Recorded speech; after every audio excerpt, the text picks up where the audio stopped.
कैसे हैं साथियों, स्वागत है आपका एक बार फिर अपने स्टडी चैनल स्टडी विद अर्पित पर।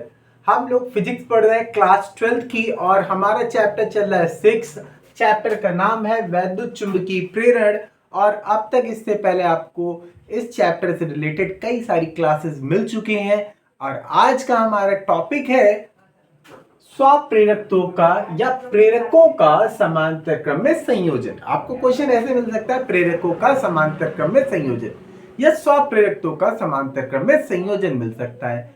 इससे पिछली वाली क्लास में हम लोगों ने पढ़ा था कि प्रेरकत्वों को हम लोग श्रेणी क्रम में कैसे जोड़ते हैं और आज की क्लास में हम लोग समझेंगे कि इनको समांतर क्रम में कैसे जोड़ेंगे। तो देखते हैं कैसे जोड़ा जाता है, समझते हैं बात को। देखिए यहां पर हमने मान लेते हैं कि एक हमारे पास प्रेरक तो है, एक प्रेरक तो हमारे पास ये इस तरह से हो गया और एक प्रेरक तो हमारे पास ये प्रेरक तो हो गया और दोनों को हमने समांतर क्रम में जोड़ दिया। दोनों को हमने क्या कर दिया, समांतर क्रम में जोड़ दिया।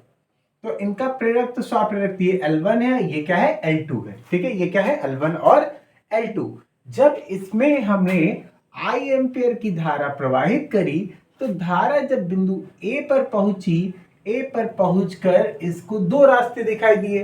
तो कुछ अमाउंट में धारा इसने I1 को दे दिया और कुछ अमाउंट में धारा इधर दे दिया इसको I2। ठीक है, L1 को दिया I1 और L2 को दे दिया I2। तो इससे ये हमें पता चला कि जो परिपथ में धारा बह रही है वो कुल धारा के बराबर हो जाएगी, I1 और I2 के बराबर हो जाएगी। हमने क्या करना है, यहाँ पर अवकलन कर देना है। क्या करना है, अवकलन करना है।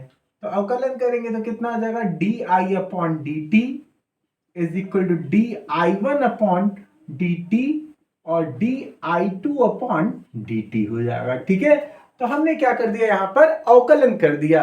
अवकलन करने पे हमें इस तरह से मिला, जब हमारे पास प्रेरक तो जो समांतर क्रम में होते हैं तो इनका विद्युत वाहक बल समान होता है। इनका विद्युत वाहक बल क्या होगा, समान होगा।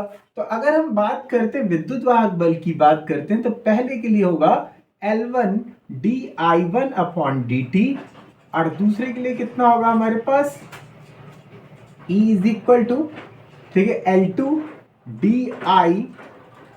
di2 अपॉन dt हो जाएगा। ठीक, अभी यहां पर अगर हम बात करते हैं, यहां पर वैल्यू निकालते हैं, di1 की वैल्यू निकालते di1 अपॉन dt की, तो E अपॉन L हो जाएगा L1 माइनस का। और यहां से निकालते हैं di2 अपॉन dt की वैल्यू निकालते हैं तो कितना हो जाएगा, माइनस E अपॉन L2 हो जाएगा। कितना हो जाएगा, L2 हो जाएगा। इसी तरीके से अगर हम बात करते हैं di अपॉन dt की बात करते हैं तो वो निकल के आएगा माइनस का E अपॉन L निकल के आएगा। तो हमने क्या किया, ये प्रेरक के लिए हमें फॉर्मूला पता है, सॉरी विद्युत वाहक बल के लिए हमें फॉर्मूला पता है, E is equal to minus L1 di upon dt होता है।